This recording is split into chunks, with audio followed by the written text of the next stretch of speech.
Hai semuanya, selamat datang kembali di channel Ragam Info Unik, channel yang penuh dengan informasi, edukasi, inspirasi, dan info-info unik tentunya.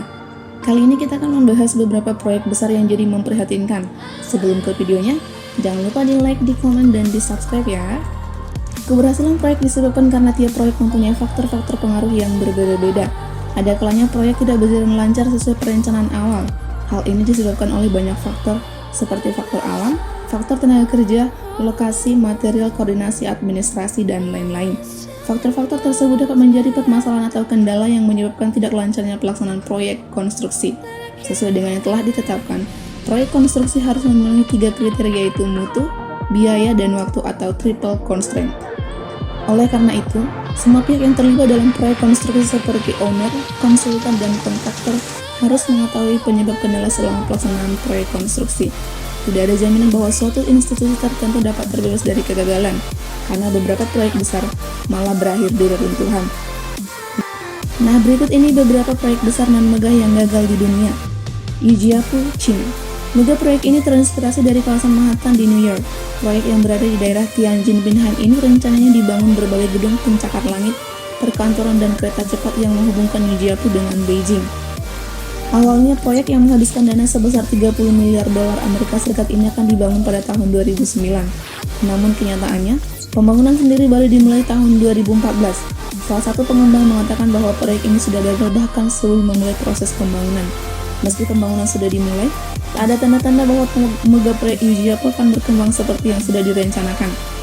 Media lokal mengatakan jika beberapa bangunan bahkan terbengkalai dan belum selesai. Kereta cepat sendiri sudah dibangun di Tianjin, namun hal ini tidak mendorong pertumbuhan bisnis di Yujiapu. Malaysia's Forest City.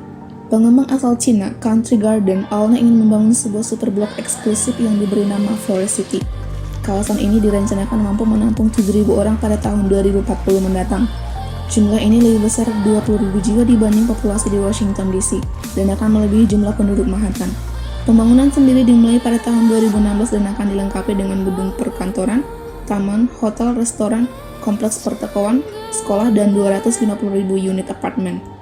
Namun pada bulan April sebanyak 60 orang pembeli rumah, di mana 70% dari pembeli tersebut merupakan warga negara Cina, membatalkan pembelian di Forest City. Pembatalan ini seiring dengan meningkatnya upaya pengekangan uang keluar dari negara tersebut.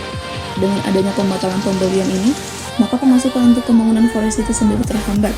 Pada tahun 2016 saja, Country Garden hanya berhasil menjual 15.000 dari 250.000 unit hunian yang ditawarkan, dengan pendapatan total sebesar 2,6 miliar dolar Amerika Serikat. San Francisco Shipyard.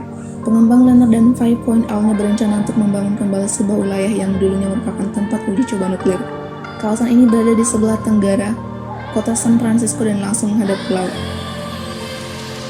Mega proyek senilai 8 miliar dolar Amerika Serikat yang dinamai dengan San Francisco Shipyard ini akan dilengkapi dengan kompleks pertokoan, restoran, bar, dan hunian yang menghadap langsung ke arah laut. Konstruksi San Francisco Shipyard sendiri akan rampung seluruhnya pada tahun 2030 mendatang. Kawasan ini dinilai sebagai tempat yang terjangkau bagi warga San Francisco. San Francisco Shipyard menawarkan hunian 2 kamar dengan harga 1 juta dolar Amerika Serikat. Angka ini lebih murah dibanding dengan harga rata-rata rumah di San Francisco yang mencapai 1,6 juta dolar Amerika Serikat.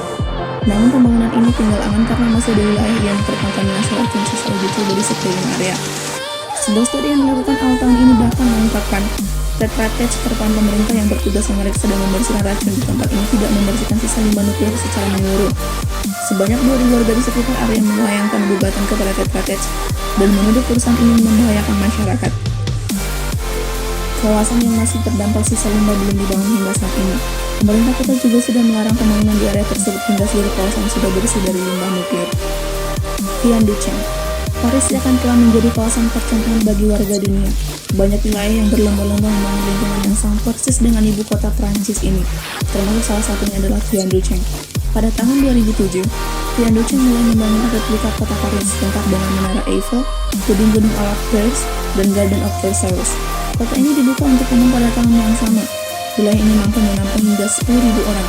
Namun kini Tianjin tak ubahnya sebuah kota kosong dan hanya 2.000 orang yang tinggal di tempat ini. Beberapa orang menyebutnya sebagai kota hantu karena lokasinya berada di tengah-tengah pedesaan yang jarang dikunjungi. Kompleks Olimpiade Rio. Pada tahun 2016, Olimpiade yang diselenggarakan di Rio de Janeiro menelan biaya sekitar 13 miliar dolar Amerika Serikat. Biaya ini termasuk pembangunan beberapa venue, pembukaan jalur kereta api bawah tanah, renovasi dan pembersihan Gua Narabai.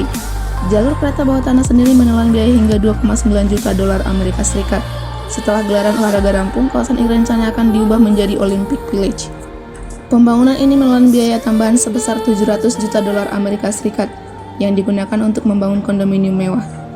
Pihak berwenang bahkan sudah menyiapkan pelelangan untuk menjual tempat tersebut kepada pihak pribadi. Kenyataannya, situs tersebut terbengkalai. Para pejabat yang berwenang mengurus malah kehilangan uang mereka akibat dari gagalnya pelelangan, karena hanya ada satu pembeli yang tertarik. Kini situs bekas Olimpiade tersebut terbengkalai, menyisakan bangunan rusak dan pom yang dipenuhi lumpur. Pada Juli 2017, hanya 7% dari total keseluruhan kondominium yang terjual. Nah, inilah tadi beberapa proyek besar yang mengalami kegagalan. Tidak ada jaminan bahwa suatu institusi tertentu dapat terbebas dari kegagalan, baik itu institusi swasta, pemerintah maupun militer. Terima kasih sudah menonton videonya. Jangan lupa di like, di komen, dan di subscribe ya.